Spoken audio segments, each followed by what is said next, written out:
Kita simak putri dari seorang jenderal kembali bersuara, bongkar kelakuan Rizik dan ormasnya. Dulu itu Habib Rizik bilang ke keturunan-keturunan Arab itu ya, untuk melakukan tes DNA supaya nanti umat Islam yang meyakini mereka sebagai keturunan Rasulullah tidak ragu-ragu. Jadi mendukungnya itu maksimal. Kalau disuruh serang, dia menyerang karena yakin turunan Rasulullah yang nyuruh, berarti perintah Rasulullah juga kan. Tahu sendiri kan, kalau orang sudah fanatik dengan agama Islam itu, apapun yang dikatakan oleh keturunan Rasulullah itu udah pasti apa yang diucapkan oleh Rasulullah, samina wa ta'na, begitu.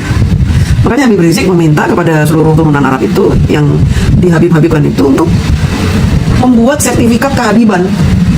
Bahkan diminta untuk kalau perlu lu tes DNA supaya umat Islam yakin bahwa lu itu memang cucunya Rasulullah SAW, untuk menunjukkan kekuatan mereka yang semakin powerful katanya itu ya. Mereka mengajak Anies Baswedan untuk melawan Ahok di Pilgub tahun 2017. Kalau cuma Jakarta udah pasti menang lah kita. Kita kuasai Jakarta dulu. Jakarta bisa kita kuasai, setelah itu kita kuasai Indonesia. Anies menang dengan berbagai cara, meskipun dengan menjual ayat dan mayat. Masih ingat ya? Gak perlu saya bahas lagi lah itu. Ya, sampai akhirnya Pak Ahok dikriminalisasi, di penjara. Tetapi di periode kedua Pilpres mereka kalah, walaupun kalah tipis. Nah kemudian ketika Bapak Jokowi merangkul Bapak Prabowo, ini adalah strategi brilian seorang Joko Widodo, yang memang pada dasarnya Pak Jokowi ini adalah orang yang tahu terima kasih. Dan Pak Jokowi juga mengetahui posisi organisasi Islam ini di Indonesia seperti apa. Bahkan Pak Jokowi tahu bahwa mereka punya kekuatan di luar negeri, di beberapa negara.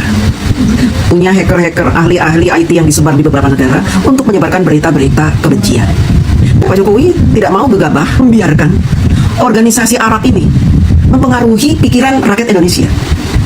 Pak Jokowi harus merangkul seseorang yang pernah berjasa dalam hidup Pak Jokowi ketika beliau menjadi wali kota dan gubernur, yang dimanfaatkan oleh komunitas Arab ini untuk membuat kacau Indonesia dan mengganggu pemerintahan Bapak Jokowi.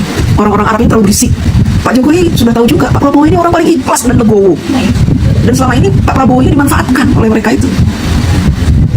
Ketika Pak Prabowo mau bergabung, Pak Jokowi juga tahu bakalan nanti ada sebagian pengikut dia yang akan mencelat, nggak lagi mendukung Pak Jokowi. Itu sudah risiko, tidak apa-apa.